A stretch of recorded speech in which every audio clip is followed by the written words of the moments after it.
Alors, on est sur un sujet de chimie. Je vais l'appeler carapace de crevette, hein, parce que ça prend moins de place que des pollués, AINO avec... hop, carapace de crevette.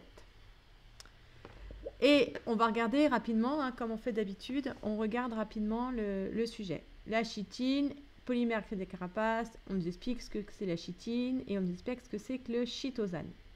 Ok, d'après le BUP. BUP, c'est le bulletin de l'Union des physiciens. En gros, c'est un journal de profs de physique-chimie qui se pose des questions de physique-chimie. Probablement, il y aura de la physique-chimie dans ce sujet. Ensuite, on avance. Première partie. Alors souvent, là, c'est partie 1, 2, des fois, souvent, très souvent, elles sont indépendantes. Est-ce qu'ils nous le disent? L'objectif est d'étudier la transformation, analyser l'action. Bon, là, ils ne nous disent pas si elles sont indépendantes, mais bon, on va voir. Mais probablement, elles sont indépendantes. On nous donne des masses molaires. Là, on voit un polymère, indiqué polymère, motif de la chitine. Bon, on voit que ça va des polymères. Protocole expérimental pour synthétiser le cytosane. D'accord? On prend bien l'habitude de lire l'énoncé en 2-3 minutes au début, hein, pour voir à quoi on a fait. Bah, donc synthèse, donc là on nous donne un protocole de synthèse, on nous donne la réaction de synthèse, on nous donne le schéma de synthèse, donc probablement il va falloir étudier cette synthèse. Ok, bon. Troisièmement, du cytosane pour dépolluer. Alors on peut manifestement dépolluer, traitement de complexe, traitement des ions cuivre 2, donc on peut traiter les ions cuivre 2 parce que... Ah ouais, cytosane est utilisé comme agent de dépollution de solutions aqueuses contenant des ions Cu2+. Donc, on va traiter les ions Cu2+, avec du cytosane. Et qu'est-ce qu'on voit apparaître? Spectre d'absorption, tout ça. On se dit tout de suite, là, il va y avoir un dosage par étalonnage. Étude cinétique, probablement de la cinétique. On voit un petit peu de Python, on n'a pas peur. Moi, j'en ai jamais fait, donc on va voir si on va y arriver. Et puis, c'est tout. Donc, voilà, on sait polymère, synthèse organique, dosage par étalonnage, étude cinétique. Donc déjà, si vous avez fait une impasse, hein, par exemple les polymères, ou peut-être la chimie orga, ou peut-être la cinétique, bah, du coup, si vous êtes en situation d'épreuve, vous ne faites pas ces parties-là. Vous passez directement à ce que vous savez faire. Normalement, vous savez tous faire le 3. D'accord, le dosage par étalonnage, ça fait partie des piliers de la chimie que tout le monde doit savoir faire. Donc peut-être que il faut commencer par le 3. Mais bon, moi, comme je suis une prof de physique, je n'ai pas fait d'impasse, je sais tout faire. Donc, je vais commencer par le 1. Donc, de la chitine au chitosane. Tac, tac, tac. On nous donne la formule topologique avec 4 motifs. On les voit 1, 2, 3, 4 motifs. Indiquer si la chitine est un polymère naturel ou artificiel, justifié. Même question pour le chitosane. Donc là, si je prends mon brouillon, les mots-clés, on voit, c'est naturel, artificiel. Donc, la question, et donc là, il faut avoir son cours en tête. Hein, naturel, ça veut dire qui est fabriqué par la nature.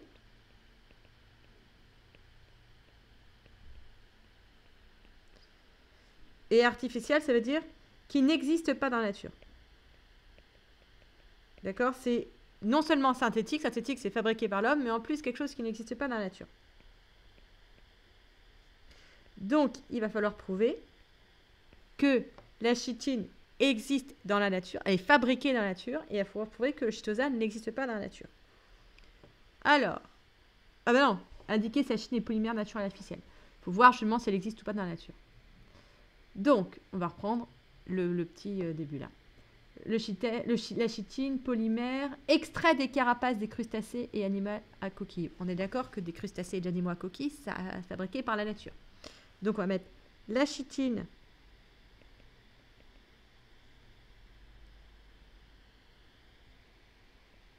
est présente.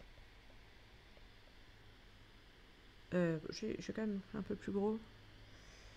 Dans les carapaces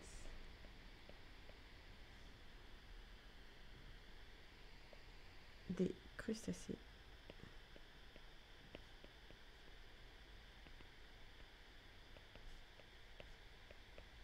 animaux à coquilles. La chitine, donc c'est pas il, c'est elle, est donc présente dans la nature. On va mettre présente. Et fabriquée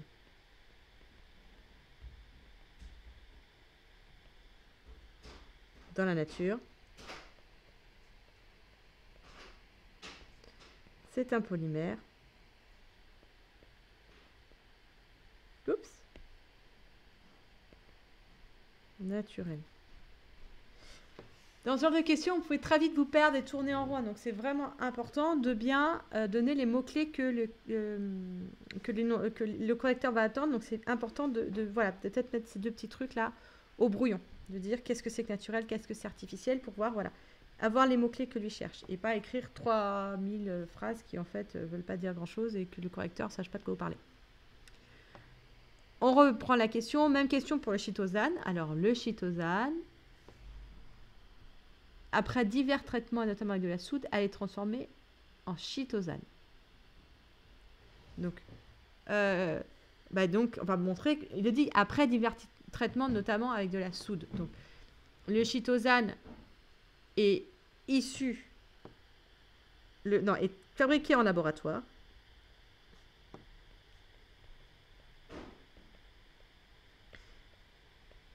À partir de la chitine.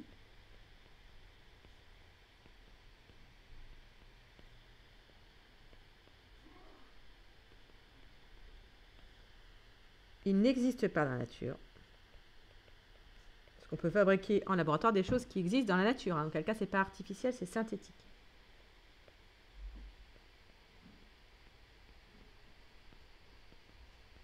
C'est un polymère artificiel. Parfait, on regarde, c'est bon, on a bien répondu à la question. Question 2.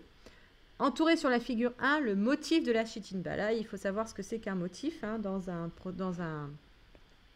polymère. Donc polymère, ce qui va se répéter. Ici, on nous dit qu'il y a 4 motifs. On va regarder. Bon, on voit qu'il y a 1, 2, 3, 4. Donc ça va être quelque chose comme ça. Donc maintenant, il faut qu'on voit où est-ce qu'on met nos barrières.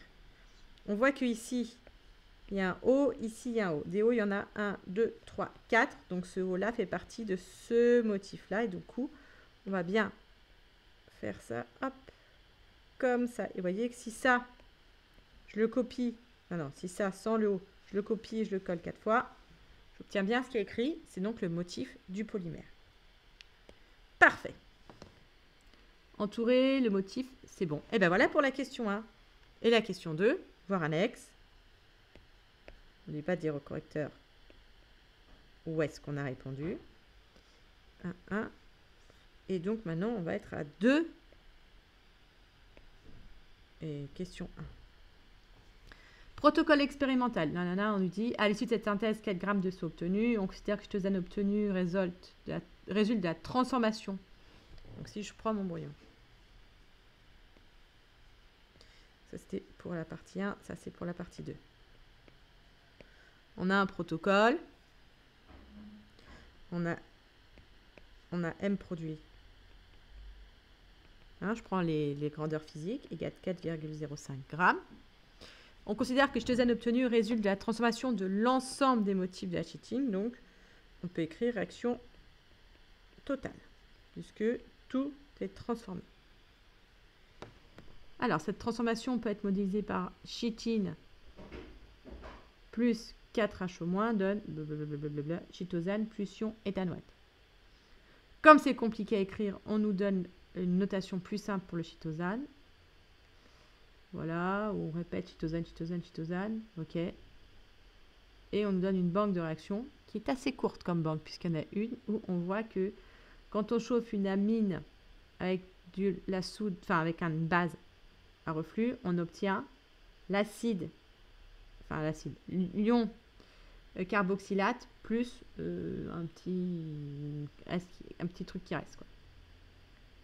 Dans les conditions expérimentales, un seul groupe caractéristique du motif de la chitine est modifié lors de la synthèse du chitosane. Ok, bon. Représenter la formule topologique du motif du chitosane. On a dit... Oh là là. Donc ça, c'est la chitine qui a 4 motifs. Et le chitosane, ah oui, il est répété 4 fois. Ah d'accord, donc en fait, ce motif-là, vous voyez que la chitine, elle a 4. 4 motifs, le chitosane, il a aussi 4 motifs. Donc, en fait, chacun des motifs va être transformé. Or, on nous dit, la banque, elle est facile à interpréter puisqu'on n'en a qu'une seule de réaction chimique. Donc, on nous dit un amide. Ici, vous voyez. Donc, il faut qu'on trouve un endroit où il y a N et double liaison O. Ici, vous voyez, il y a N et double liaison O. Je ne suis pas sûre que vous voyez... Je vous montre avec mon écran, mais je crois que vous ne voyez pas. Donc, je vais montrer là-dessus. Donc, je cherche un endroit où il y a N, double liaison O, comme dans la banque. Et on voit qu'ici, il y a un N, double liaison O. Donc, en fait, ça va être ce motif-là qui va se transformer, puisqu'on chauffe avec du H au moins, et on nous dit qu'il se transforme. En fait, ce N-là va disparaître en emportant ces deux petits trucs. Donc, qu'est-ce qui va emporter ce N-là?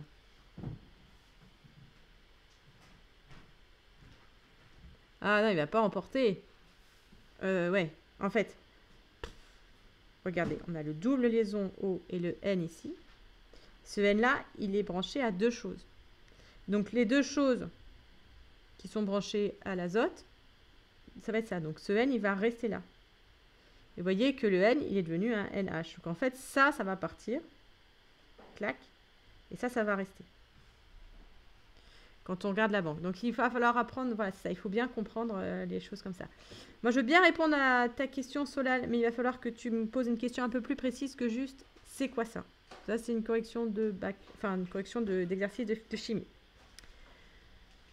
Donc, d'après la banque, enfin, d'après la réaction donnée dans la banque,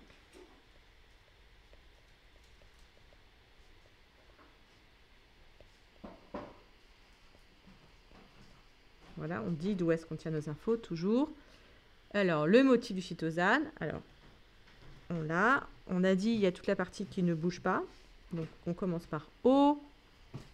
Attendez, je l'ai mis un peu haut, un peu bas là. On va commencer par le O. Donc, en haut, on a OH. Clac, clac. Ensuite, il y a un O ici. Donc là, on a un cycle acide. Ouh, c'est moche. Un cycle acide carbone. Tout le monde le voit, ce cycle acide carbone qui part sur un O. Et là, on part sur l'autre motif. Et là, on part sur, pareil, ici, il y a l'autre motif, puisque ici, on va avoir le O du motif d'après. Et là, tac, tac, ici, on a bien le OH qui, lui, ne bouge pas. Et là, on a la fonction qui va bouger. Donc ici, le NH qui va rester, hein, comme on le voit dans l'exemple de transformation. Le NH, le NO quelque chose devient NH. Donc là, il y a un H qui apparaît. On voit bien le H et les deux branches du N. Et ce qui va rester, c'est quelque chose d'autre. OK, motif, voilà. Aussi simple que ça. Aussi simple, il faut bien comprendre comment ça marche les formules topologiques et les banques de réactions. Deuxième question, nommer la famille fonctionnelle correspondant au groupe caractéristique formé dans le chitosane lors de la... Donc la question, c'est qu'est-ce qu'on forme? Qu'est-ce qu'on forme? Donc à gauche, on voit on a une amide. Et à droite, on a la fonction acide carboxylique sous forme basique, donc ion carboxylate. Et on a aussi une amine. Mais vous vous rappelez, l'ion carboxylate, il n'est pas resté, il est parti. Il est plus nanana, donc il est parti. Donc là, on a formé, ici on voit, c'est une amine. On a formé. Donc on nous demande... Alors l'avantage de l'amine, c'est le groupe fonctionnel et la famille ont le même nom. On a formé un amine. Une amine. Peut-être plus ça. Une amine. Un amide, une amine, je crois. Ok, on continue. Montage du chauffage à reflux. Alors, montage du chauffage à reflux. 10 secondes, j'ai un problème chez moi. Bon, je reviens. On a formé une amine. Expliquer l'intérêt d'un montage à reflux. Bah, là, c'est une question de cours. Hein. Le montage à reflux. Donc ça, il faut le savoir par cœur. Hein. Si vous ne le savez pas par cœur, vous pouvez vous faire une flashcard. Le montage à reflux sert à chauffer le mélange réactionnel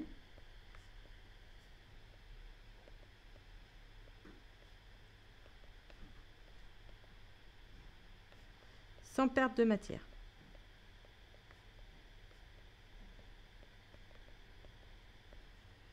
Ok. Nommez sur la copie les éléments du montage de 1 à 6. Bah, là, pareil, hein, c'est une question de cours. Donc, 1, bah, ça va être l'entrée ou la sortie de l'eau du réfrigérant. Comme c'est en haut, c'est la sortie de l'eau du réfrigérant. Sortie de l'eau. Le 2, c'est le réfrigérant. Et on voit qu'il y a des boules dedans. Donc, c'est un réfrigérant à boules. Facile. Le 3, comme c'est en bas, c'est par là où arrive l'eau, donc c'est l'entrée de l'eau. Ça, c'est une question de cours, hein. Soit vous savez, soit vous ne savez pas. Donc, ça ne sert à rien de perdre du temps. Soit vous savez que vous connaissez votre montage au reflux. Sinon, bah voilà. Ballon, alors il est comment celui-là? Il est monocole, il n'y a qu'un seul col. Si vous mettez juste ballon, ça devrait être bon. Le 5, il y a le chauffe-ballon. Hein. En montage à reflux, on chauffe, donc il faut un chauffe-ballon. Et le 6, c'est le support élévateur qui sert, on se rappelle, le support élévateur pour, en cas de sécurité, donc le ballon est accroché et on peut le descendre, clac, rapidement pour que la réaction s'arrête, voire qu'on remplace par un bac de glace pour stopper vraiment la réaction. Des fois, ça peut s'emballer. Bonjour à ceux qui nous rejoignent, Waris, Aya. Et on en est à la question 2.4, qui n'est plus une question de cours, mais une question de rendement. Donc, définir le rendement de la synthèse. Donc pareil, le rendement est défini par, ça c'est vraiment du cours.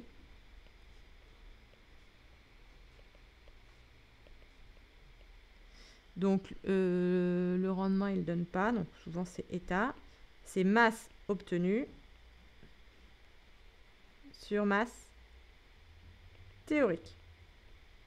Ok. Donc ici la masse obtenue, on nous l'a donné. C'est 4 grammes. Mais donc, quelle est la masse théorique? Pour ça, pour connaître la masse théorique, bah, il faut faire table d'avancement, tout ça, tout ça. Et souvent, en réaction chimique, enfin en synthèse organique, pardon, les réactions sont assez simples et les coefficients sont 1, 1. Effectivement, si on regarde, une molécule de chitine donne une molécule de chitosane. D'après l'équation de réaction, et ça, il faut bien l'écrire. Hein. On justifie tout ce qu'on écrit. D'après l'équation de réaction, une molécule, attendez, je vais mal installer, une molécule de chitine produit une molécule de chitosane.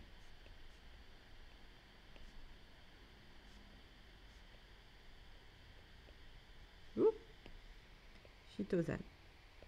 Donc, on a une égalité sur les quantités de matière. Donc, N chitosane égale à N chitine au début, au 0. Donc, la question, c'est combien de chitine on a mis? Ah ben, c'est facile, 8 grammes de chitine. Donc, ça, la quantité de chitine. On va faire un truc un petit peu plus rigoureux. Je sais que vous n'aimez pas quand je fais ça, parce que vous n'avez pas ça sur vos feuilles et tout. Mais je vais quand même faire un petit truc rigoureux. On annonce toujours ce qu'on cherche. Je cherche... Ah non, parce que le rendement, on le cherche. Donc, on n'a pas besoin de faire ça. En fait, ce qu'on cherche ici, la masse obtenue là, c'est la masse théorique. Donc, on va quand même dire... d'où vient cette idée de masse théorique? Masse théorique, c'est égal à la quantité de chitosane fois la masse molaire de chitosane qui notait comment dans l'exercice? Masse molaire de chitosane, bon, il ne le donne pas, on va mettre N chitosane. Donc, ça on l'a, mais ça on l'a pas. Et donc on va le trouver, voilà, c'est ce que je vous disais, avec l'équation de réaction. On n'a pas vraiment besoin de faire un tableau d'avancement ici parce que c'est compliqué. Chitosane, chitine, 0. Donc, chitine à l'origine, bah, c'est la masse de chitine qu'on a mis. Chitine qu'on a mis, fois la masse molaire de chitine. Ok. Bon. Bah, la masse, ça, je l'ai, parce que c'est 8 grammes. Ça, je laisse n annoncé. Donc, j'ai plus qu'à tout transformer pour avoir mon ELF. Donc, N, l'état, le rendement égal, masse obtenue. Donc, on prend l'habitude de faire ce genre de choses hein, pour bien rédiger et bien aimer, et bien que le correcteur nous aime. Masse théorique, on a dit, c'est... Donc, en bas, c'est masse théorique. Masse théorique, c'est N-chitosane. N-chitosane, c'est ça. Donc, on va commencer par ça. M, chitine, 0 fois masse molaire de la chitine. Et vous me laissez faire n'importe quoi. Hein. Ah, 10 secondes, j'ai un autre problème chez moi. Donc, la masse, le nombre... Alors, du coup, je suis désolée, ça va mieux chez moi. Donc là, je devrais être plus dispo. Donc, vous me laissez faire n'importe quoi ici. La quantité de matière, c'est pas la masse fois la masse molaire, c'est la masse divisée par la masse molaire. Donc, ici, on met un trait de fraction. Clac. Et on n'oublie pas bien faire ça. Donc, quand on remplace masse théorique par N fois grand M, c'est masse théorique, c'est N-chitosane. Et N-chitosane, c'est ça. Donc, c'est la masse divisée par... donc, ce qu'il faudrait faire, mais que je n'ai donc pas faire, c'est écrire ça. Et il y a beaucoup d'élèves qui m'écrivent ça dans leur... dans leurs exercices, dans leurs contrôles. Et ils mettent, vous voyez, ici, on a un double trait de fraction. On a une fraction au dénominateur. Et ça, vraiment, il ne faut pas le faire parce que ça, vous allez vous planter au niveau mathématique. Donc, dès que vous avez ça, vous prenez le dénominateur du dénominateur et vous le mettez, hop, au numérateur. Et là, vous avez quelque chose de plus correct. Vous allez moins vous tromper, les calculs vont être plus faciles, etc. Donc, c'est vraiment à faire. Donc, on a exprimé N chitosane. C'est bon, chitine sur M0. Il nous reste fois la masse molaire du chitosane fois M chitosane. Ok. Ça, je l'ai, ça, je l'ai, ça, je l'ai, ça, je l'ai. Eh bien, écoutez, c'est une ELF. Une expression littérale finale. Quand on les trouve, ces expressions littérales finales, on les encadre. Et là, je vois que c'est un peu n'importe quoi sur ma feuille. Donc, je peux faire quelque chose que vous ne pouvez pas faire. C'est mettre plus haut. Parfait. On continue. Une fois qu'on a trouvé l'ELF, on passe à l'application numérique. Donc, état égal. On fait attention. Je vais mettre un peu plus bas. On fait attention aux unités. Même ici, ça devrait être assez simple. Donc, on met bien le trait de fraction. Hop. Donc, la masse obtenue, on a dit c'est 4,0 grammes fois la masse molaire de la chitine, 203. Sur combien on en a mis? On en a mis 8,0 grammes fois la masse molaire du chitosane, 159. Et donc, ça fait... Ah, moi, j'ai pas fait le calcul. Si quelqu'un l'a fait, je veux bien la réponse. Sinon, je vais le faire rapidement. Est-ce que je peux la voir rapidement?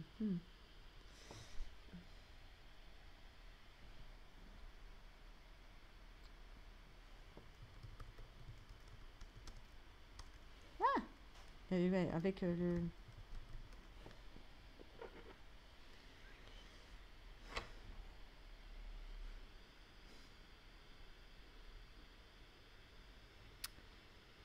Et donc, on trouve. Ah, je suis désolée, mon ordinateur est super lent.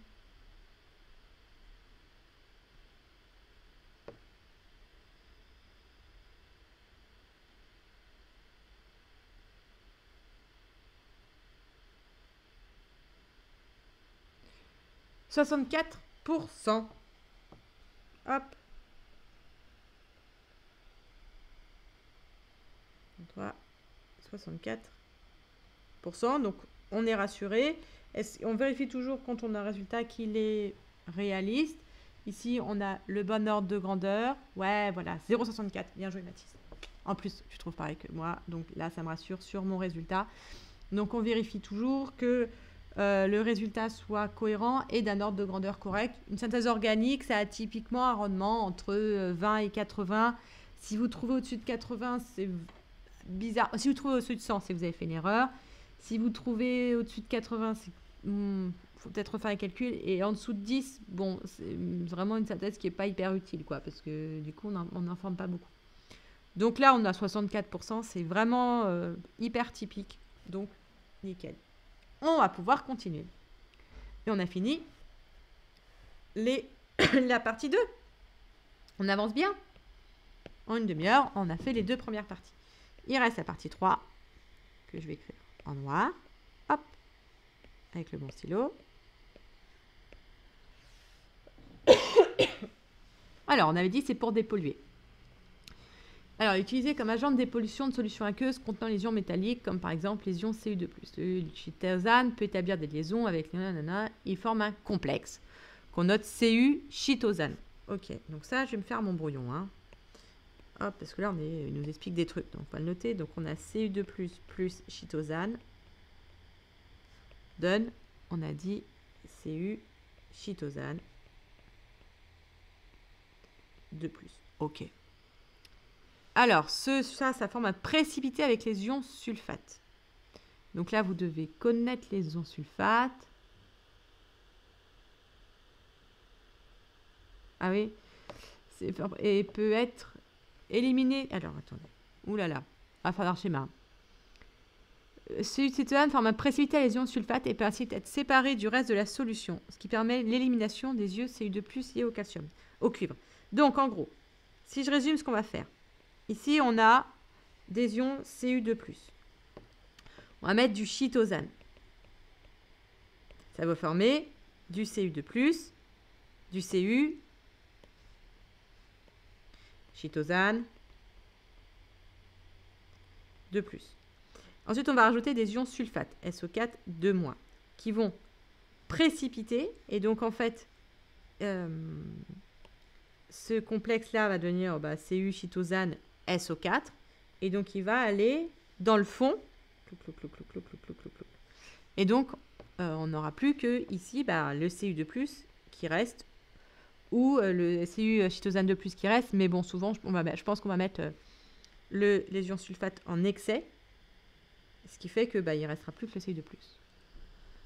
La transformation chimique, appelée complexation, peut être motivée. Ouais, voilà, ça, ils nous redonnent ce que nous, on avait mis. Sauf que là, ils mettent aqueux. Et là aussi, c'est aqueux. Et le 2+, il est à l'extérieur. C'est moi qui fais des bêtises sur mon brouillon.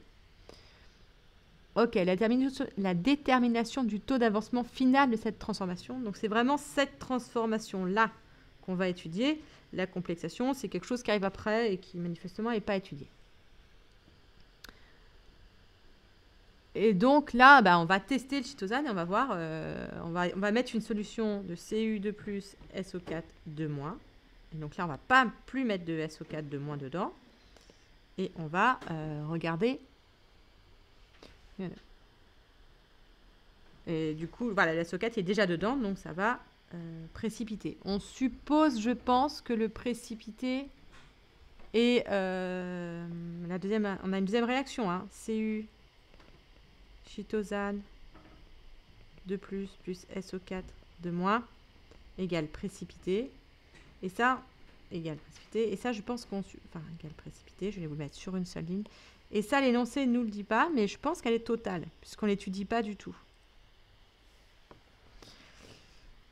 Bon, on nous donne un protocole de traitement. Ouais, on nous donne du chitosane. Donc, on nous donne combien ici? 1,5 g de chitosane. On a 40 ml d'un bécher contenant une solution aqueuse S0 de sulfate de cuivre, voilà, Cu2+, SO4, 2-, et on a la concentration C0 égale 0,1 mol litre moins 1, chitosane est en excès. Ok. Agiter, filtrer. Donc filtrer, c'est-à-dire qu'on va enlever ce précipité-là. Il va rester que les réactifs. Mesurer l'absorbance. Ok. Dosage par étalonnage. Ah, ça, on sait faire, on a l'habitude. Donc, dans un dosage par étalonnage, on se rappelle, la première chose à faire, c'est de demander est-ce que c'est l'absorbance ou la conductance. Ici, manifestement, c'est l'absorbance puisqu'on nous le dit. On dilue une solution mère, voilà. Bon, voilà, la Cu2+, vous vous rappelez, c'est coloré. Hein. Cu2+, c'est bleu. Donc, on va faire un dosage par absorbance. Ah c'est la question. 3. Vous savez que vous avez bien compris l'exercice quand vous répondez à la question sur votre brouillon et qu'en lisant les questions, vous voyez que c'est les bonnes questions. Hein. Donc, indiquer la couleur d'une solution aqueuse de sulfate de cuivre, de justifier. Alors, là, il va falloir justifier avec l'énoncé. Donc, on regarde le spectre d'absorption et on voit que le maximal d'absorption, il est vers 750. Alors, d'après, donc on dit bien le spectre d'absorption.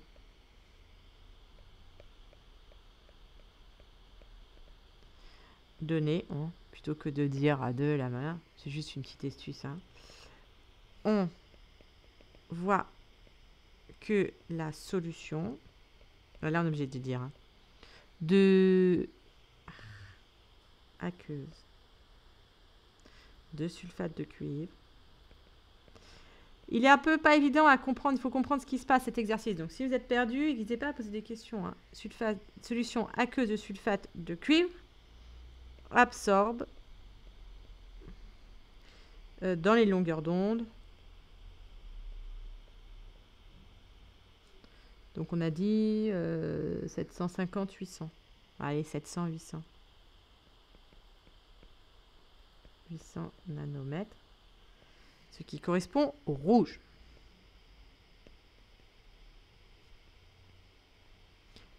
Donc on se rappelle, si une solution absorbe dans le rouge, la solution va donc apparaître de la couleur complémentaire, puisqu'elle va tout absorber. Elle va absorber le rouge et donc elle va transmettre le reste. Si vous n'êtes pas au point là-dessus, j'ai une petite vidéo qui s'appelle Vision des couleurs qui explique tout avec des cônes et tout, elle est trop belle. Donc n'hésitez pas à aller voir Vision des couleurs si je vous parle chinois. Va donc être perçu de la couleur complémentaire. Et la couleur complémentaire du rouge, si on regarde, et là il nous donne le cercle chromatique, mais bon, pour moi il est à savoir, hein. Mais bon, il nous donne. Donc, cyan. Et on retrouve ce qu'on sait au labo, le sulfate de cuivre, ça fait des solutions bleues cyan. Voilà. Ouh là là, question de cours, d'écrire un protocole de dilution. Donc il faut connaître son protocole de dilution. Alors, permettant d'obtenir 10 ml de la solution F1 à partir de la solution S. Donc la solution S, c'est la solution mère. Et la solution F1, c'est une solution phi qui a une concentration de 0,1. Et la solution mère a une solution de 0,5. Donc on passe de 0,5 à 0,1. D'accord, on passe de C égale 0,5 à 0,1. Bon, là, il y a plein d'élèves, plein de profs qui se compliquent la vie avec des facteurs de dilution et tout. Il y a un facteur de dilution, mais en fait, il suffit de réfléchir. Hein. Si je vais passer de 0,5 à 0,1, il faut que je dilue ma solution 5 fois. D'après les concentrations données, vous pouvez écrire le facteur de dilution est 5. Hein, mais il y a plein d'élèves qui n'arrivent pas à comprendre les facteurs de dilution, mais c'est super simple en fait. Je dois diluer S 5 fois pour obtenir F1.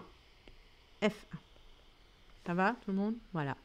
Bon, du coup, dans 10 millilitres, il va falloir que je mette 2 millilitres. Hein, 10 millilitres divisé par 5. C'est tout. Donc, pour diluer 5 fois, on met 1/5 de solution mère et 4/5 de solvant. Alors là, je ne vais pas écrire le protocole parce que c'est trop long. Je vais le faire avec un petit schéma. Donc, on a dit, ça c'est... Donc, une dilution, on se rappelle, ça se fait toujours dans une fiole. Et donc, une fiole ici de 10 millilitres, puisqu'on veut faire 10 millilitres de FM. On rajoute dans la fiole de 10 millilitres 2 millilitres de S, prélevé avec une pipette graduée, une pipette jaugée, on va mettre. Jaugée. Plus rajouter de l'eau jusqu'au trait de jauge.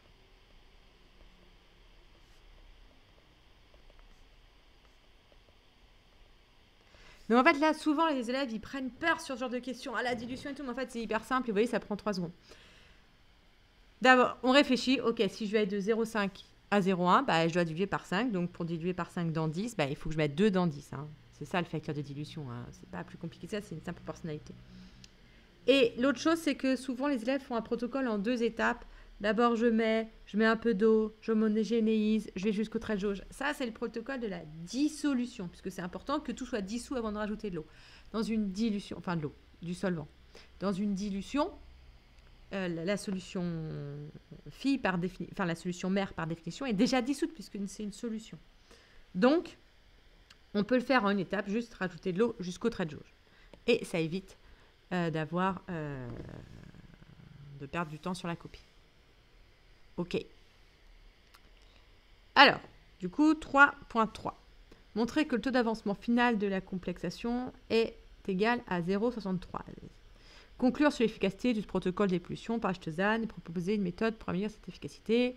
Et là, on a la petite phrase classique. Le candidat est invité à prendre des initiatives et à présenter la démarche suivie, même si elle n'a pas abouti. La démarche suivie est évaluée et nécessite d'être clairement présentée. Et bien, du coup, là, ça veut dire qu'il va falloir faire un schéma en plusieurs étapes. Donc, ce qu'on va faire, c'est qu'on va passer au brouillon.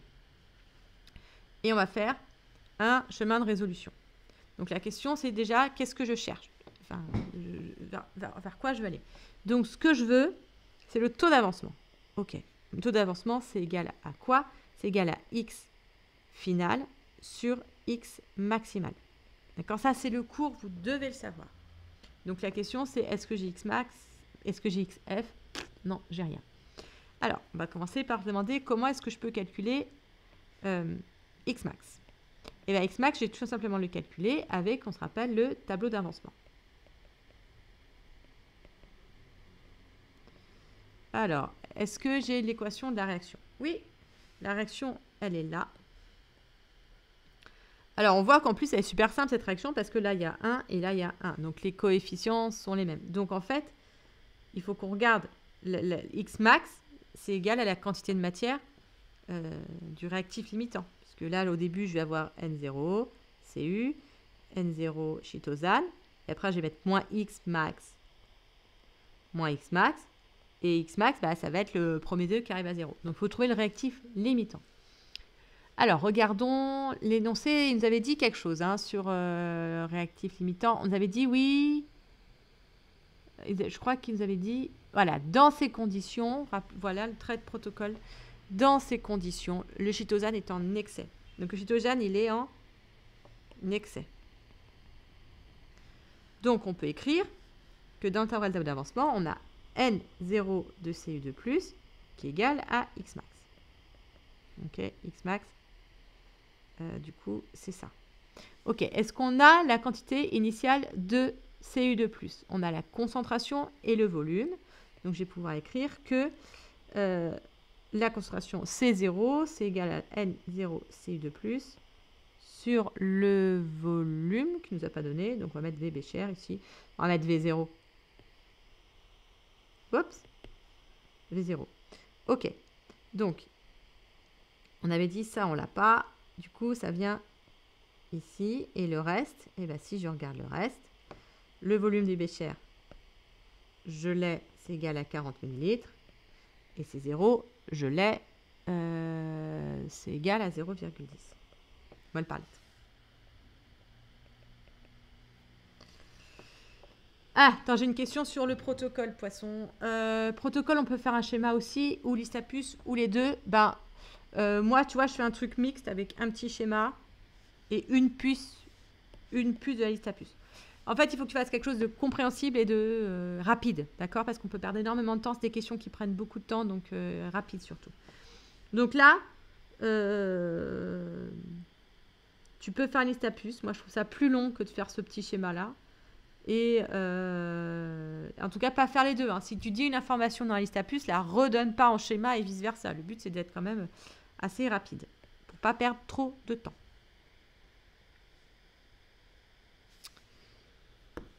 Donc, on a fini sur Xmax. On voit qu'on est arrivé sur quelque chose où on n'a plus que du vert. Donc, Xmax, c'est bon. Donc, la question, ça va être XF. Comment est-ce qu'on va trouver XF? Pour l'instant, on ne l'a pas, ce XF. Alors, réfléchissons, comment est-ce qu'on peut avoir XF? XF, si on regarde le tableau d'avancement, on voit qu'à la fin, eh ben, il y a XF, Cu chitosane de plus complexe qui est formé. Donc, XF, c'est égal à N de Cu chitosane de plus. Bon, j'ai encore mis le 2 plus. Ah, 2 plus. Bon, mais sauf que ça, on ne l'a pas non plus. Comment le trouver? Eh ben, on va faire un dosage par étalonnage. Donc, on va avoir la concentration en... vous avez... La concentration, c'est une concentration effective, celle-là. C'est pas C, hein, puisque le complexe, il est réellement en solution. De plus, et là, il est à l'intérieur, est égal à N de Cu chitosane de plus sur le volume du bécher. Ouais, c'est un peu limite, hein, puisqu'on met 1,5 g dans 40 ml. Donc là, je pense qu'on se dit que... C'est un peu limite parce que le changement de volume est négligé ici. Mais bon, c'est fait. C'est fait, donc on va mettre V bécher, on va mettre que c'est dans 40 ml. Hein. Et donc ça, on peut l'avoir. Donc ça, c'est ce qu'on cherche. Ça, on l'a, le volume du bécher. Et la quantité de matière de... Non. Et ça, c'est ce qu'on cherche. Ça, c'est ça. Ça, on l'a. Et ça, on va pouvoir l'avoir grâce au dosage par étalonnage. OK. Donc voilà. Ça y est, on a résolu l'exercice. On est arrivé à un endroit où il n'y a plus que du vert. On a tout ce qu'il faut. Donc, il va y avoir, on regarde un petit peu, il va y avoir 2 étapes. Trouver X max avec le tableau d'avancement et puis trouver X final avec le dosage par étalonnage. Je vais commencer par X max, moi, juste parce que j'ai envie. Je cherche. Donc, on commence toujours par dire ce qu'on cherche. Taux égal XF sur X max. Donc, on a dit pour X max, on commence par la fin. Donc, ici, par définition,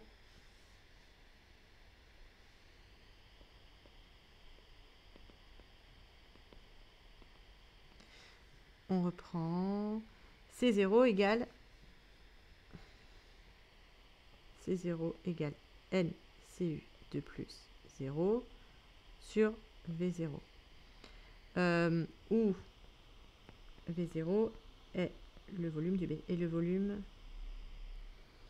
comment ils disent, de solution aqueuse, de S0. Donc on a V0 égale 40 ml. Ensuite, qu'est-ce qu'on cherche? Nous, ce qu'on veut, c'est N0 Cu de plus. Donc, il faut le mettre tout seul à gauche. N Cu de plus 0 plutôt égale C0 V0. On a dit que ce qu'on veut, c'est X max. D'après l'équation de réaction,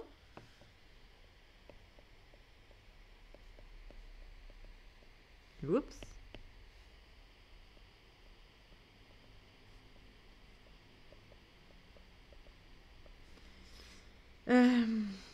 X max égale NCU de plus 0, car le chitosane est en excès. Ça va, vous me suivez? N'hésitez pas à me dire si vous ne me suivez pas, elle est compliquée cette question. D'où X max égale,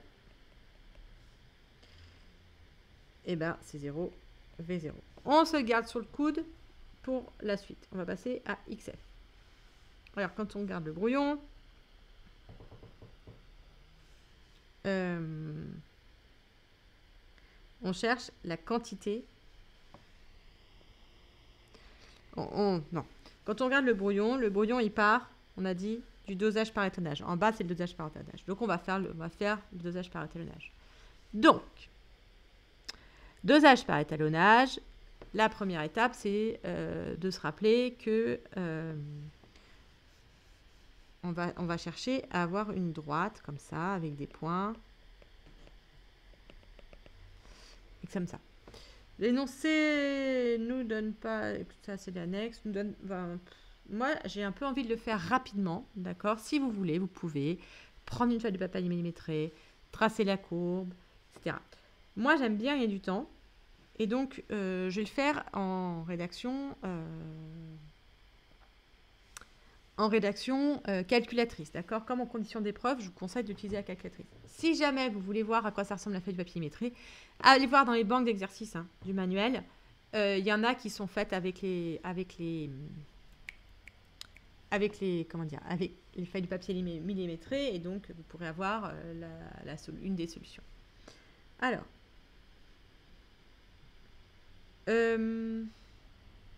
sauf que j'ai pas de calculatrice, donc comment je vais faire ça? Je vais le faire sous Excel, moi. Ou alors, attendez, je regarde si par hasard...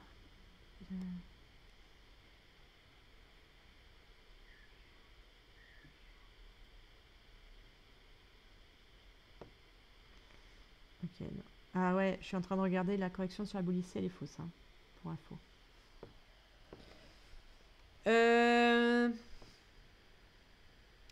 Bon, alors, régression linéaire. Alors, on va indiquer au correcteur ce qu'on cherche. Donc, je cherche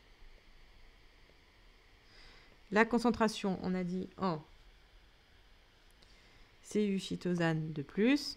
Non, c'est le complexe qui est... Oh là là, ça y est, je me suis perdue dans le sujet, je ne sais plus ce qui est coloré.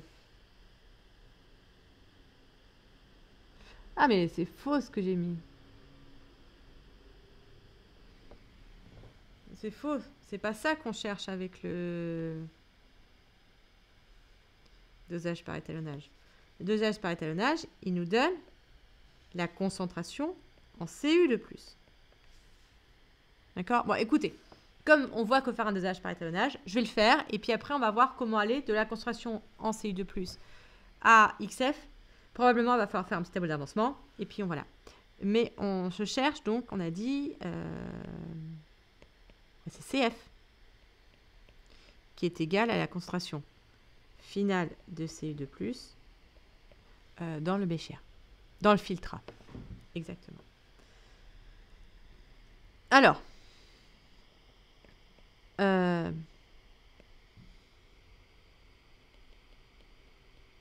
si je trace l'absorbance est égale à une fonction de la concentration en CU2+, je remarque, phrase magique du dosage par étalonnage, que les points, d'accord, là on se retrouve sur nos rails, on était un peu perdu parce qu'on était dans le sujet. Hop là, on a trouvé le rail, dosage par étalonnage, on l'embraye. Je remarque que les points expérimentaux sont alignés. Vous avez vu, je le dis alors que je n'ai pas fait la courbe, hein, parce que je vais le vérifier sur la calculette après.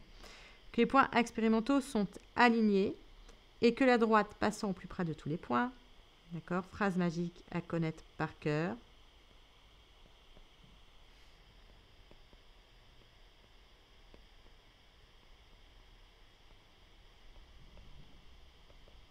passe par 0. On retrouve la loi de Béer-Lambert. Ça, c'est pas demandé dans l'énoncé, mais ça vous fait des points. Ça vous montrera à votre correcteur que vous avez compris de quoi vous parlez. Alors, montrer à ce correcteur qu'on a compris de quoi on parlait, c'est hyper important. On retrouve la loi de Béer-Lambert. Bien. Donc, moi, ce que je vais faire, c'est que je vais le faire à la calculatrice. Parce que, alors je ne sais pas le faire à la calculatrice, enfin, je n'ai pas de calculatrice pour vous le montrer. Je vais le faire sous Excel, mais sur votre calculatrice, c'est tableau, régression linéaire. Vous devez savoir faire une régression linéaire à la calculatrice. Je vais quand même vous montrer comment ça marche sous Excel. Alors, pour ça, il faut que j'ouvre Excel. Comment je vais faire ça?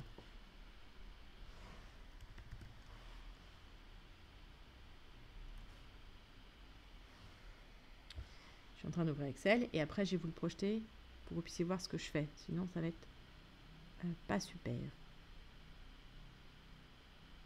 Hop.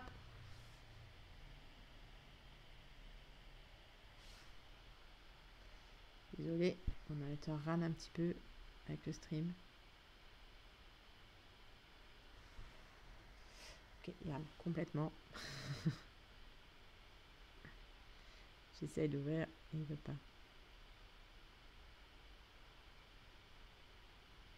Allez. Bon, j'abandonne Google. Je vais essayer avec Mac. Numbers. Je suis sous Mac, donc j'utilise pas Excel. Parce que je ne l'ai pas. Mais je sais qu'on peut l'avoir, mais je ne l'ai pas. Et je vais essayer avec Numbers. Ok, qui met aussi 3 ans à se lancer. Ouh. Bah, si quelqu'un a une calculatrice, il veut faire la régression linéaire, il peut nous donner l'équation et tout, et les chiffres dans le chat pour qu'on puisse avancer. Sinon, il va falloir attendre que mon ordinateur veuille bien se réveiller.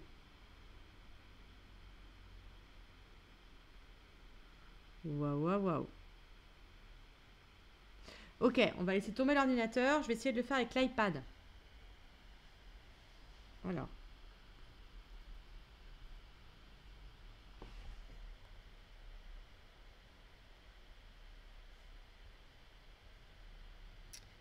Qui a l'air plus rapide. Hein.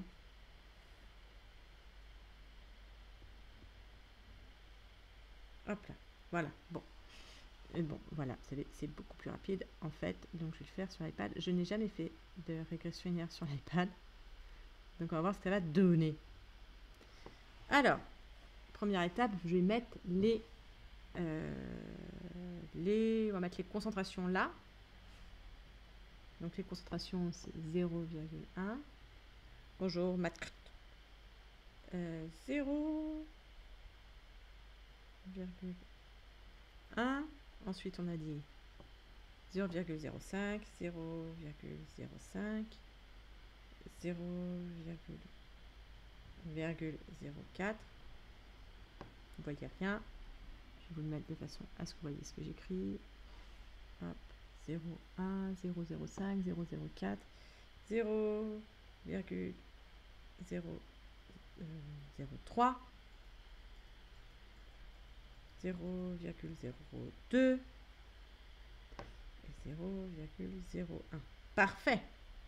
Et ensuite, on met les... Ah, trop bien, bien joué, Caillos.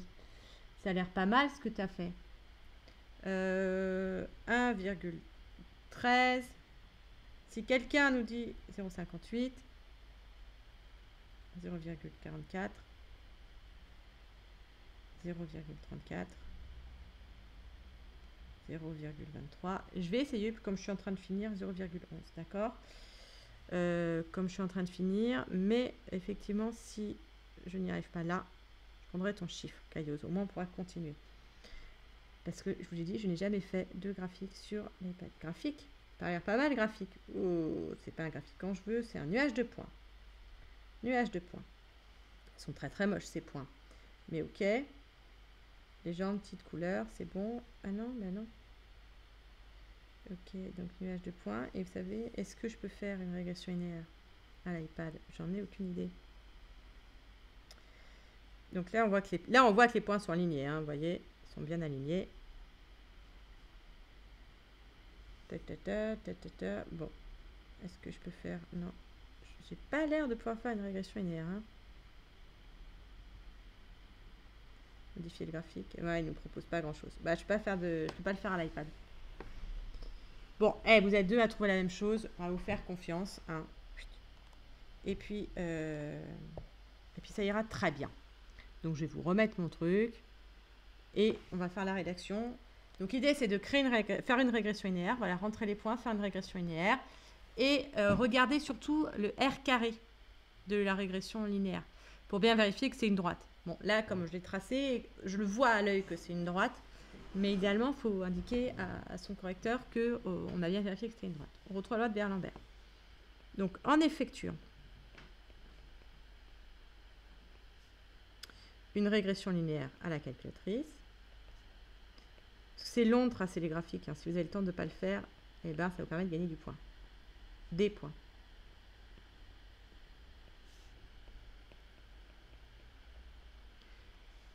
Je trouve A égale, donc m'a dit 11,3 fois C plus, on va mettre tout, hein, 3,3 10 moins 4. Ça, je vais pouvoir le négliger. Hein, on peut négliger parce que c'est tout petit. Et du coup, je vois que on a f 4.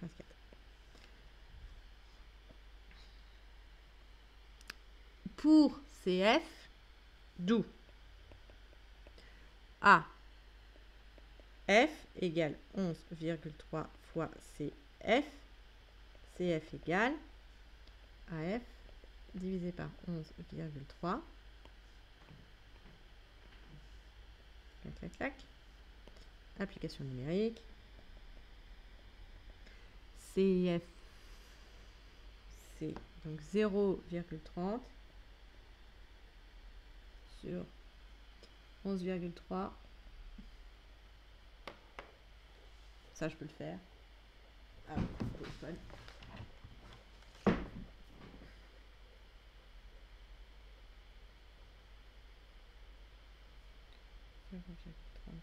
Divisé par 11,3. 2,7. Et il y a des 10 moins comme ça. On va les mettre en dessous. J'ai pas la place. Hop. Comme ça, en plus, je vais pouvoir faire un petit peu plus correctement mon AF. Donc, CF égale 2,7 10 moins 2 mol par litre.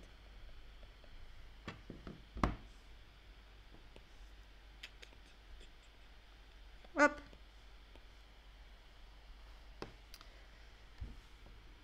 Bien. On a trouvé CF. Donc, on va écrire l'équation de réaction parce que le but là, ça va être de... on va se faire un tableau d'avancement.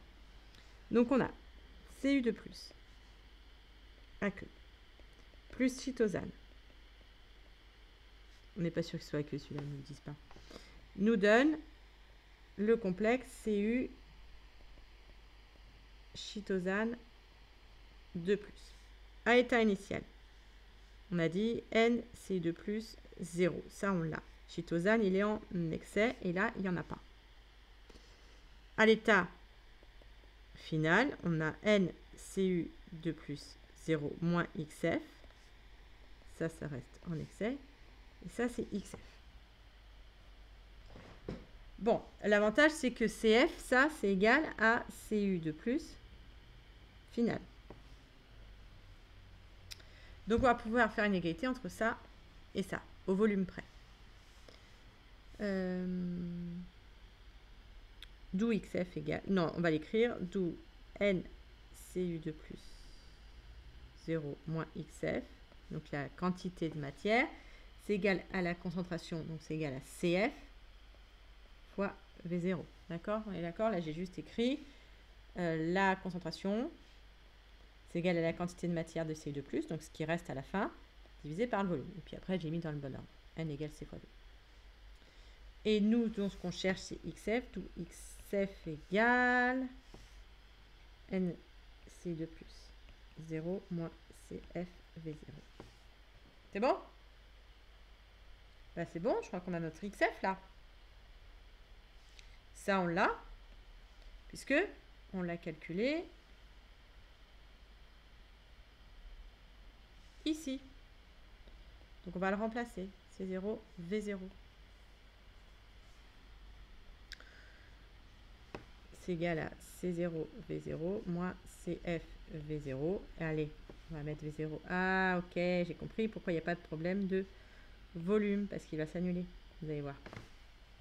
Donc, taux, c'est égal à XF, donc V0, C0 moins CF, est divisé par X max. Ah, et X max, c'est C0, V0. Donc, taux égal. On peut simplifier des deux côtés par V0. C0 moins CF sur C0. Yes, on vérifie bien qu'il n'y ait pas d'unité. Tout va bien. Application numérique. Est-ce que j'ai la place de la faire là? Pas sûr.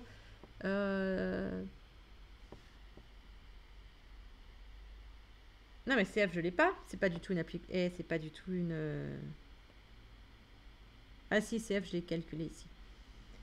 Donc ça, c'est égal. Alors, C0, C0, C0. Regardons de nouveau l'énoncé.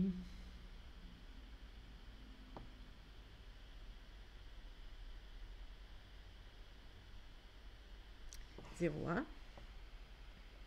Moins 2,710 moins 2 sur 0,1. Et ça fait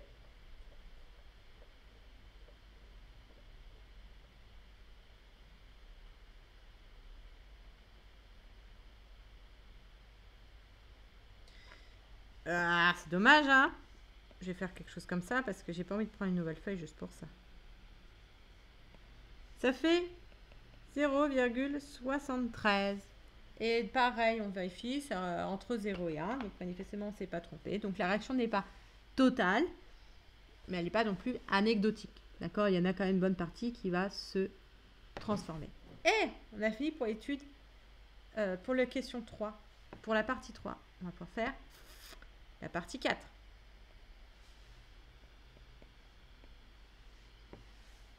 Partie 4. Étude cinétique. Ah, la cinétique. On modélise l'évolution de la création de CI2+ au cours du temps d'acomplexation. Donc, on est toujours sur la même réaction chimique, qui est celle-là. Les ions CI2+ réagissent avec la chitosane. Former un complexe. Définir la vitesse volumique de consommation des ions CU2+. Et là, donc, normalement, si je me rappelle bien de mon cours, V de consommation des ions CU2+, c'est égal à moins, c'est la consommation. Donc, moins, donc comme ça se consomme, c'est négatif. Donc, moins consommation D de CU2+ sur dt. Ça va? C'est égal à 1 sur V, d'où le mot volumique, D de NCU2+ sur dt. Moins 1. Ça va? Vous êtes tous d'accord avec ça? Dans votre cours, on a la même chose. L'évolution temporelle de la concentration C des ions CU2+ aqueux est représentée sur la figure 2 de l'annexe.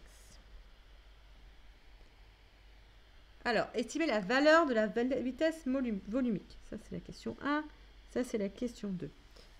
Voyons voir sur l'annexe, qu'est-ce qu'il y a? On nous donne la concentration en fonction du temps. Du coup, comme on nous donne la concentration en fonction du temps, on va utiliser cette expression-là. Donc, on va écrire V. Oups.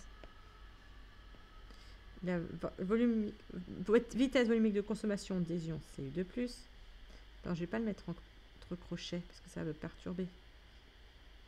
C'est normal. C'est la vitesse de consommation des ions. C'est pas de la concentration. Ah, ils viennent tout seuls.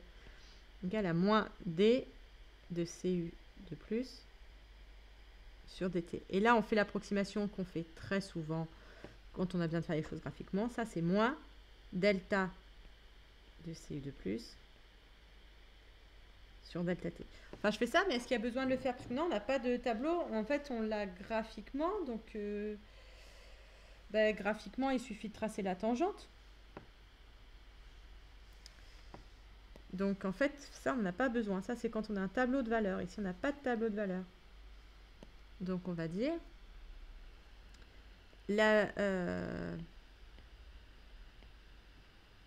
comment je vais pouvoir dire ça? Par une concentration graphique. Je trace la tangente à la courbe.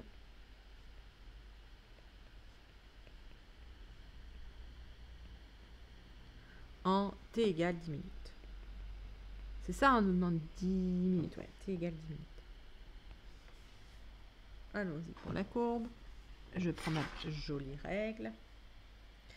10 minutes, c'est là. Alors, pour tracer la tangente à la courbe, je vais faire comme en méca. C'est-à-dire que je vais tracer, je vais relier les deux points, celui d'avant, ceux d'après, comme ça.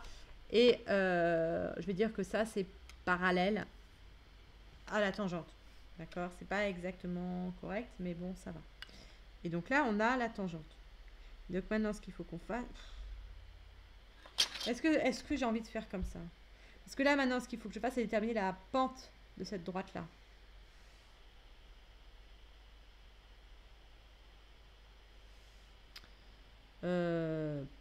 Comment faire pour déterminer la pente?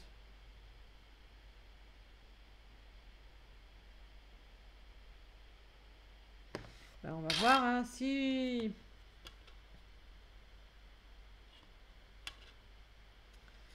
Je vais la tracer comme ça, plutôt. Donc, maintenant que je l'ai un petit peu, je vais la tracer en gros.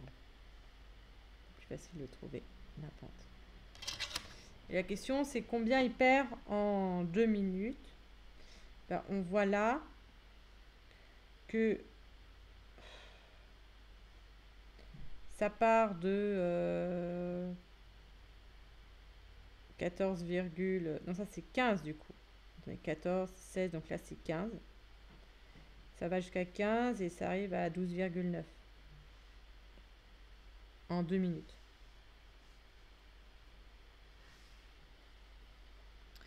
Et je termine, et je détermine sa pente.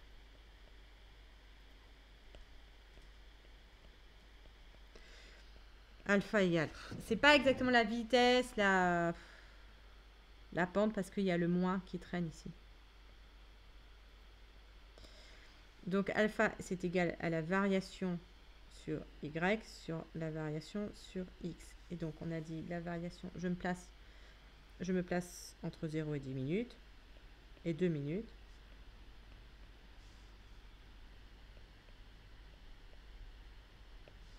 Donc delta y, on a dit c'est 15,1 moins 12,9.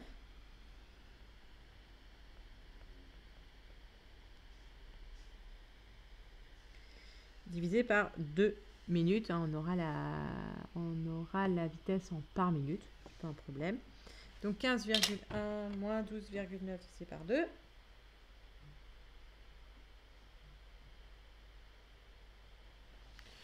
Ah, il faut que ça vite, 6.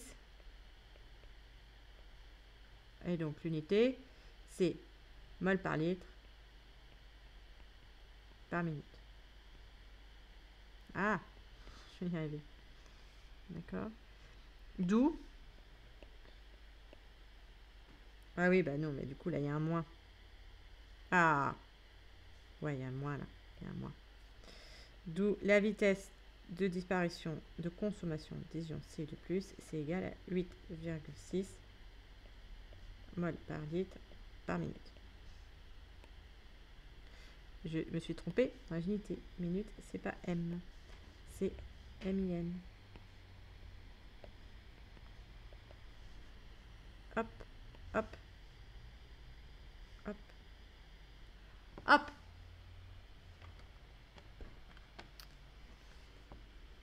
Décrire l'évolution de la vitesse volumique des ions au cours du temps.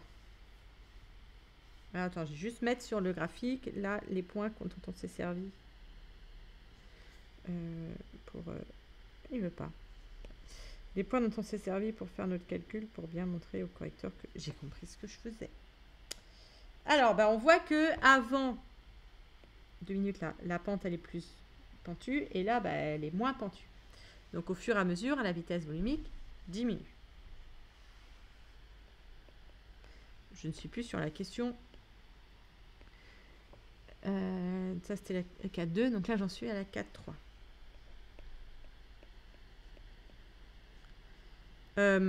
Lorsque le temps augmente,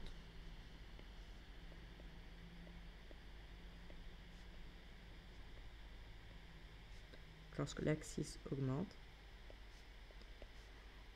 la pente de la courbe diminue. Ouais, comme c'est négatif. Ouais. Diminue. Je vais mettre en valeur absolue. Comme ça, je vais pas m'embêter avec les chiffres. Avec les, pardon, les signes. Donc la vitesse volumique diminue.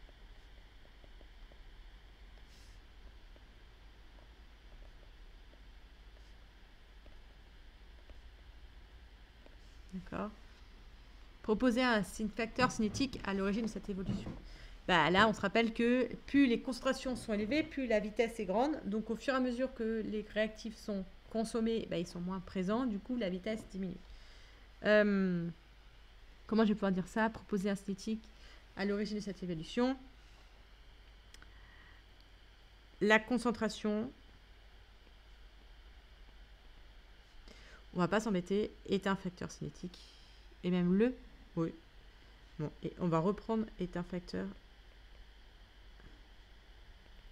cinétique. À l'origine de cette évolution. Justifié, donc, en effet, lorsque les réactifs sont consommés, leur concentration diminue.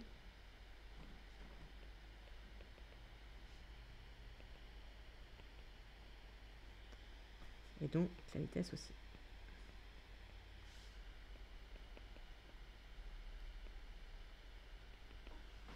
Bien. Pas mal. Eh, on arrive presque au bout, hein. Il ne reste plus que 3 questions. Bah non, plus que 2 parce qu'on a fini. On souhaite savoir si l'évolution de la vitesse volumique de consommation CI2+, peut être modélisée par une loi d'ordre 1. Donc on se rappelle, ordre 1, si je prends mon brouillon, ordre 1, ça veut dire que si je trace la vitesse en fonction de la concentration, eh ben, je vais avoir des points alignés. Clac. Attention, hein, ce n'est pas la même courbe que celle qu'on a en annexe. En annexe, c'est la concentration en fonction du temps. Ici, c'est la vitesse en fonction de la concentration. Donc, rien à voir. Mais c'est 2 courbes. On rédige un programme en langage Python. Alors, on va essayer quand même de la faire. Moi, je ne fais pas beaucoup de Python, donc j'en ai fait un petit peu en formation, mais sans plus. Donc, on va voir. Normalement, c'est facile, les questions Python, donc ça vaut le coup d'aller regarder. Bonjour Pierre-Louis, on est au niveau terminal. Spécialité de terminal. Donc, liste des valeurs expérimentales. Donc, manifestement, on nous donne le temps et la concentration. Bah, ça doit être les points. Hein.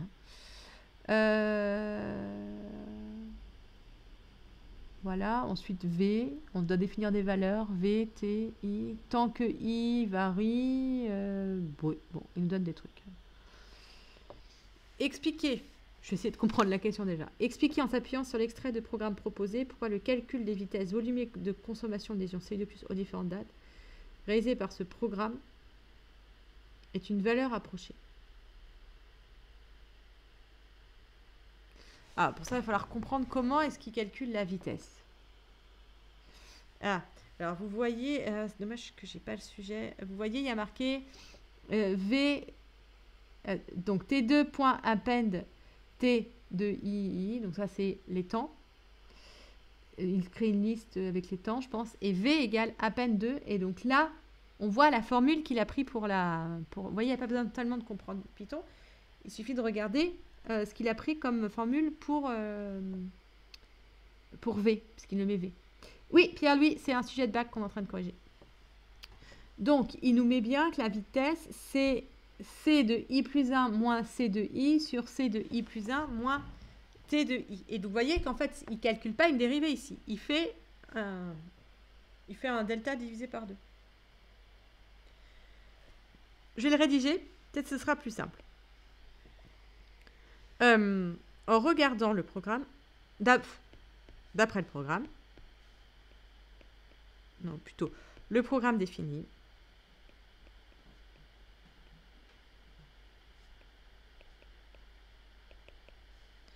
V égale delta C sur delta T.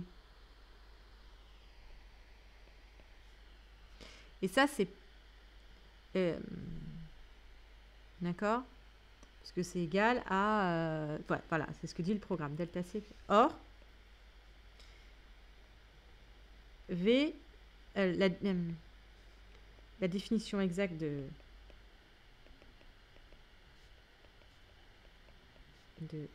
V est V égale DC sur DT. Et ça, c'est à peu près égal à delta C sur delta T. D'accord? C'est l'approximation de ne pas prendre la tangente, mais de prendre des petits morceaux de courbe. Si vous n'êtes pas au point là sur ce que je vous raconte, allez voir vraiment ma vidéo qui s'appelle la dérivation, c'est quoi? Parce que là, j'ai vraiment vous expliqué c'est quoi ce petit d, ce petit delta. L'approximation est d'autant plus valable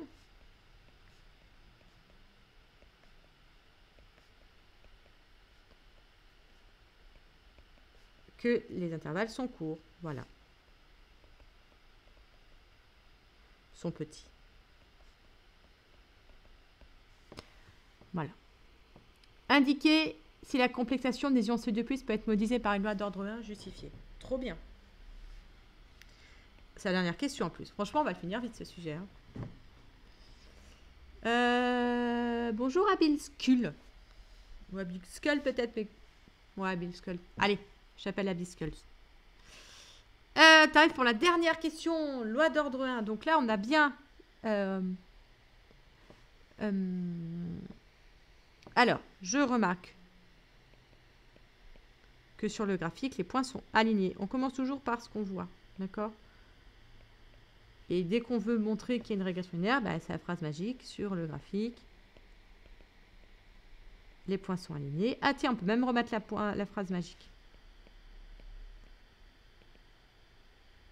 Et la droite passant au plus près de tous les points. Moi, je l'aime bien cette phrase. Hein.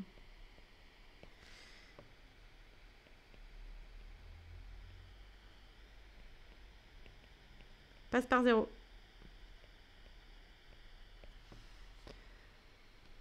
Donc, je peux écrire, donc du coup, V égale K fois C, où K est une constante.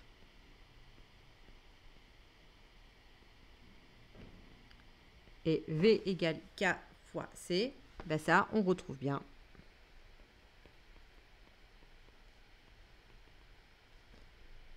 Une loi de vitesse d'ordre 1.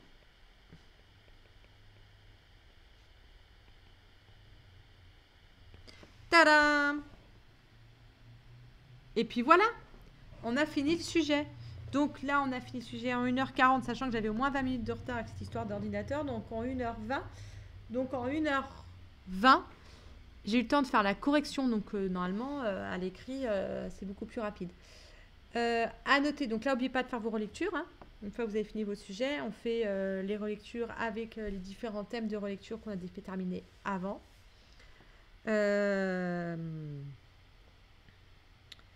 Et voilà, quoi dire sur ce sujet. Il y a pas mal de questions de cours et aussi pas mal de questions compliquées. Je trouve qu'il n'y a pas vraiment de ventre mou. C'est soit des questions où il faut vraiment comprendre ce qui se passe dans le sujet, soit des questions où en fait c'est juste la réponse à des questions de cours assez faciles.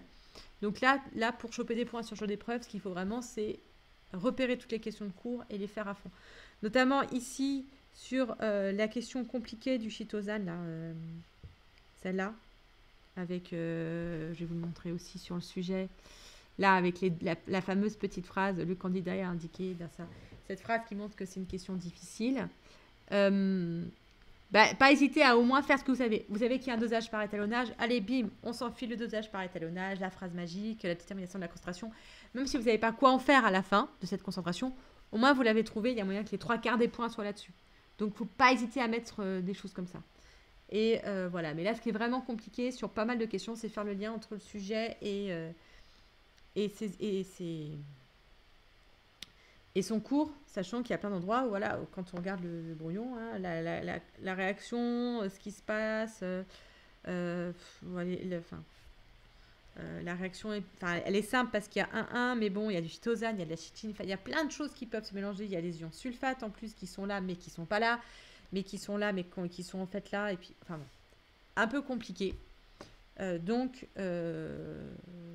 ça vaut le coup de se poser, de bien faire un brouillon et de pas surtout repérer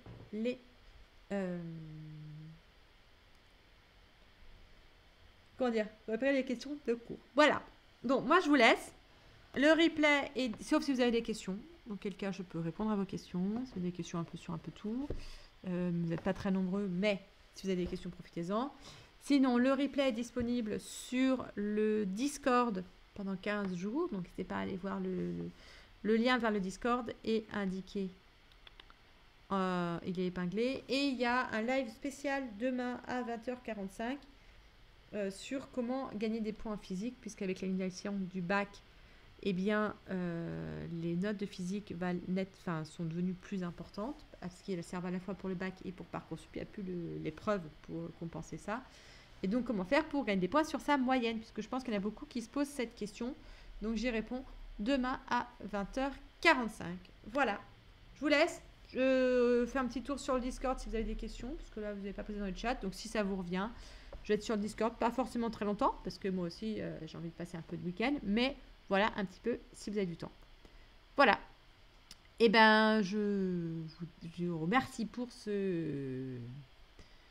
pour votre passage, pour votre motivation à bosser un week-end. Et puis, ben, on se retrouve la semaine prochaine. Peut-être pas la semaine prochaine, mais on se retrouve pour un prochain live bientôt.